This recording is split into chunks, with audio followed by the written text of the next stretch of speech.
Hello everyone, Sunday বলে কথা, কিছু তো স্পেশাল হতে হবে। তাই আজ আমি বানিয়েছিলাম ফ্রাইড রাইস আর মাটন কষা। প্রথমে চালটা 1 ঘন্টার জন্য ভিজিয়ে রেখেছিলাম।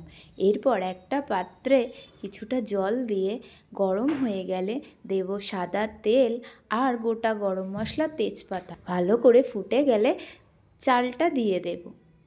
অন্যদিকে কড়াইয়ে সাদা তেল দিয়ে টুকরো করে কেটে রাখা বিনস আর গাজরটা ভালো করে ভেজে নেব লাল লাল করে।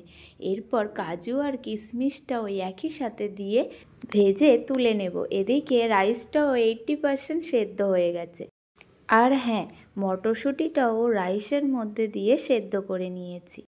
এবারে কড়াইয়ে যে তেলটা ছিল ওর মধ্যে দিয়েছি 1 চামচ ঘি আর গোটা গরম মশলা। এরপর ভেজে রাখা বিনস আর গাজর দিয়ে দেব রাইসটা। কিছুটা রাইস দেওয়ার পর দেব স্বাদ মতো নুন আর চিনি। একটু নাড়াচাড়া করে গামলাতে যতটুকু রাইস ছিল তার উপরে কড়াইয়ের রাইসটা দিয়ে দেব।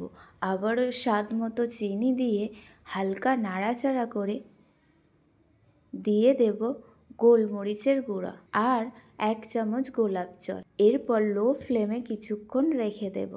আর মটনের রেসিপিটা দেব নেক্সট ভিডিওতে। আর হ্যাঁ, একটা কথা, আমার কড়াইটা যেহেতু ছোট হয়ে গেছিলো তাই গামলাতে ট্রান্সফার করেছিলাম। So ready fried rice, mutton কষা, সাথে ছিল স্যালাড আর রায়তা।